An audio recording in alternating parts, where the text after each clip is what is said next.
Let's talk about autistic children in the mainstream classroom. To clarify, I'm a teacher in an English school for the last 15 years.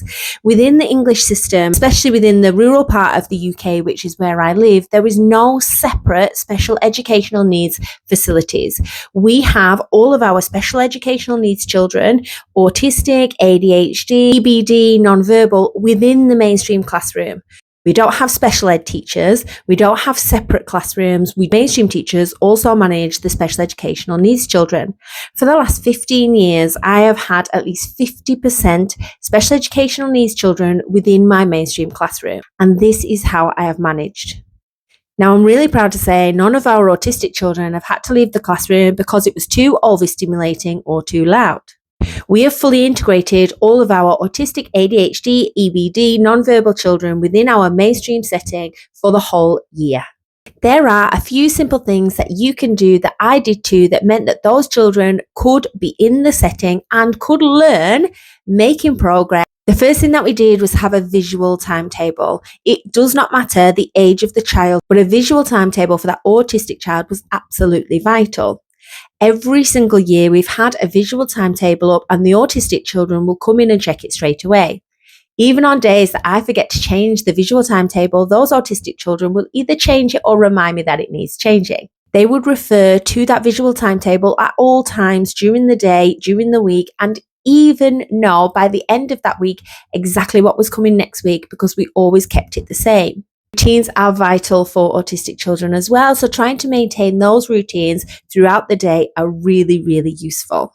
Now, I know it's really difficult, having taught in a mainstream school for 15 years, that keeping your day the same as possible is really quite tricky. Lots of things happen during the day, which means that you need to be flexible and change. However, keeping it as normal as possible and as routine as possible will help reduce those anxieties in the autistic children and in everybody else. Alongside our visual timetable, we also had individual timetables for those autistic children and anybody else who needed one.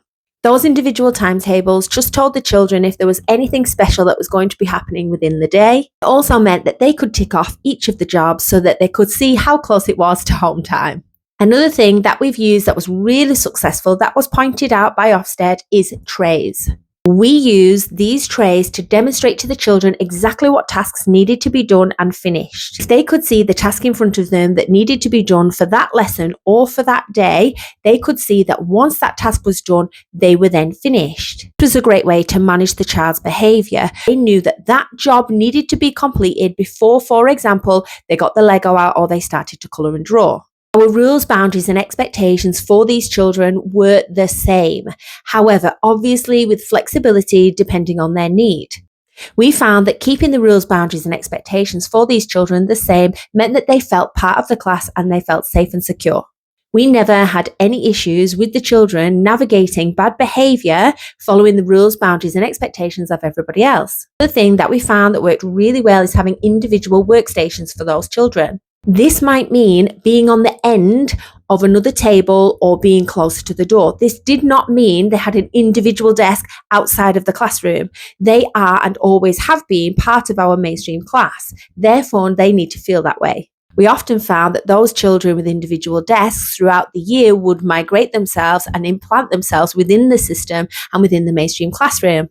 Most recently, we've just had a child who started off on an individual desk, has moved into a group table and wasn't even recognised or spotted by the educational psychologists that came into the classroom to monitor how the child was doing.